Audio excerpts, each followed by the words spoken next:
সংগ্রামের রক্তিম শুভেচ্ছা ও মুবারক। আপনারা জানেন শহীদ রাষ্ট্রপতি জিয়াউর রহমান তিনি যেমন পাক ভারত যুদ্ধে প্রথম ভূমিকা রেখেছিলেন, তারপর তিনি ৭১-এ মানে ঘোষণার মাধ্যমে দেশ স্বাধীন হয়েছিল। আমরা দেখেছি যে ঘোষণাতে কখনো দেশ রাষ্ট্র স্বাধীন হয় না, যুদ্ধের মাধ্যমে একটি জাতি রাষ্ট্রের স্বাধীনতা লাভ করতে হয়।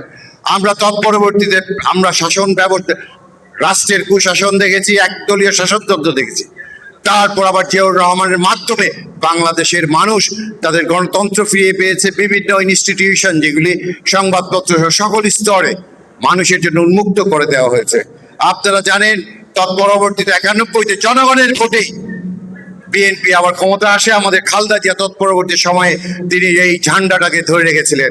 তারই ধারাবাহিকতায় আজকে তারেক রহমান তিনিও মহানবী হযরত মুহাম্মদ সাল্লাল্লাহু আলাইহি ওয়াসাল্লামের ন্যায় পরায়ণতা বাংলাদেশে ইনস্টিটিউশন করার জন্য তিনি কাজ করে যাচ্ছেন। তার সাথে সাথে আমাদের সকল নেতৃবৃন্দ বিভিন্ন পর্যায় থেকে বিভিন্ন ভাবে অংশগ্রহণ করে এগিয়ে নিয়ে যাচ্ছেন বাংলাদেশের গণতন্ত্রকে।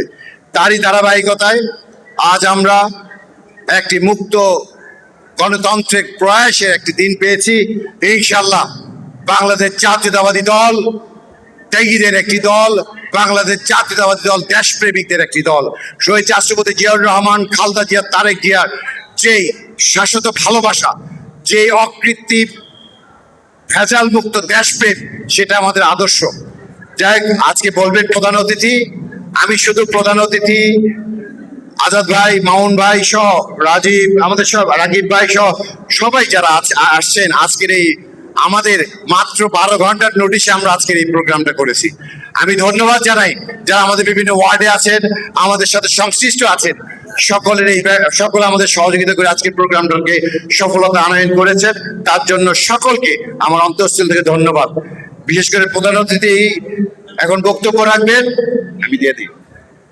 তাই শেষ করলাম। সকলের সার্বিক কল্যাণের অগ্রগতি কামনা করি এবং শহীদ রাষ্ট্রপতি জিয়াউর রহমানের যে আদর্শ আমাদেরকে দিয়ে গেছেন তার ধারাবাহিক রক্ষায় আমরা সর্বোচ্চ ত্যাগ করবো, এই আশাবাদ ব্যক্ত করে সাথী বন্ধুগণ এখন বক্তব্য রাখবেন আজকের